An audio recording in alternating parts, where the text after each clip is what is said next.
scolaire, on avait 2 personnes qui étaient liées davantage là, à la persévérance scolaire, des personnes des loisirs, des personnes des milieux de garde dans le milieu scolaire. Alors, on avait des conseillers municipaux autour de la table. On avait également 2 directrices d'organismes communautaires. Une coordonnatrice d'un plan d'action local. On a des gens issus du milieu scolaire, d'une fondation en alphabétisation, les ordres professionnels en orthophonie et audiologie notamment. Alors, ça a donné vraiment une diversité de points de vue. Au niveau des pistes d'action, ce qu'on s'aperçoit, c'est qu'il n'y a pas de solution unique possible.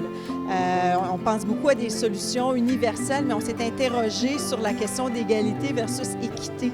Est-ce qu'on devrait donner des enveloppes très précises et ponctuelles ou bien plutôt donner des enveloppes qui font place à la pérennité des mesures et qui laissent dans les différentes régions place à la créativité? C'est qu'il fallait s'assurer là, que tous les enfants au Québec aient accès à des services de garde, ce qui n'est pas encore le cas. Alors, quelle que soit la modalité, mais qu'il y ait un accès pour tous. Alors, un des éléments qui a été identifié assez rapidement autour de la table a été l'importance des organismes communautaires familles et le sous-financement de ces organismes-là. Ils sont un maillon vraiment intéressant, surtout pour réduire les écarts.